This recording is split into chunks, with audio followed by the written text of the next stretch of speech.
এই আল্লাহ, এই রোডে এত জ্যাম কেন?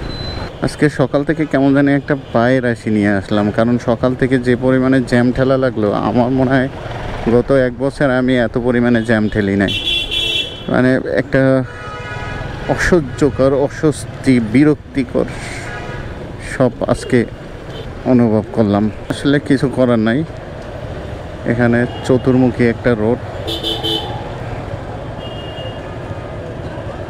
এই ভদ্রলোক গিয়ে পুরো জায়গাটা আটকাই দিল, এখন আবার রিক্সা মামা সে আবার পুরোটা আটকাই দিল। বাহ, আমার কি উচিত হয়েছে ওনাকে এই দেওয়া? তারপরে দিলাম, সাইড দিলাম। কারণ সাইড দিলাম এই কারণে যে এই বাস আমার ডাইন সাইডের রোডটা ক্লিয়ার থাকুক। ছোট্ট একটা রোড, এর মধ্যে রিক্সা, অটো রিক্সা, পায়ে রিক্সা, তারপরে প্রাইভেট গাড়ি, মাইক্রোবাস, পিক আপ ভ্যান, মানে সব যদি একসাথে থাকে তাহলে এই রোড কি আর ক্লিয়ার হয়?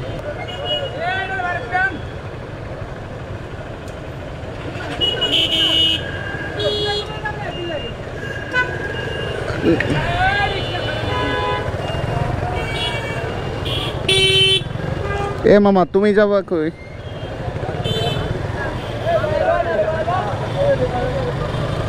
এটা সিয়া মসজিদ। এই জায়গায় মোহাম্মদপুর থেকে বাঁশবাড়ি হয়ে যে গাড়িগুলো এদিকে ঢোকে, সেই গাড়িগুলো কিন্তু শেখের টেক, তারপরে শ্যামলী, এইসব জায়গায় কিন্তু ঢুকে, যে কারণে কিন্তু এই রোডে কিন্তু প্রচণ্ড গাড়ির চাপ আছে। এবং এই দিকে কৃষি মার্কেট, তারপরে এখানে অনেক বড় বড় মার্কেট আছে, যে কারণে কিন্তু অনেক অটোরিকশার চাপ। এবং এই অটোরিকশা কিন্তু এই যে এখানে ইউটার্ন নেওয়ার কারণে কিন্তু এখানে একটু জ্যাম হয়, বাট কিন্তু বড় যে জ্যামটা সেইটা কিন্তু এইটার কারণে কমে গেছে। হ্যাঁ সবুজ, এই তো সিয়া মসজিদ।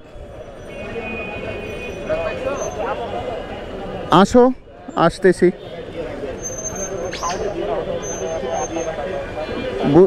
বুঝি নাই,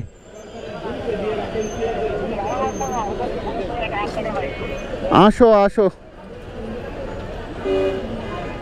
ভিডিও মেম্বাররা ফোন দিল, ভিডিও করি যাদের সাথে, সব বিশেষ করে শুক্রবারে ভিডিও করি, ওরা ফোন দিল গ্রিন সিটি আসবে, এবং গ্রিন সিটিতে একটু এই যে সিঙ্গারা খাওয়ানো লাগবে। আমার আর রেহাই নেই, কারণ বেতন পাইছে, এটা টের পাইছে।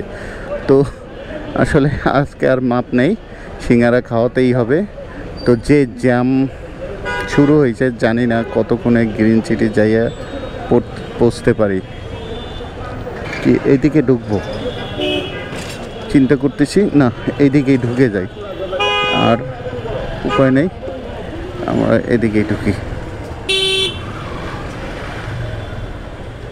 গ্রিন সিটি চলে আসলাম, এই আমার থেকে 100 মিটার দূরে গ্রিন সিটি, এটাই গ্রিন সিটি। বহুত পরিচিত লোক আছে। এই রানা,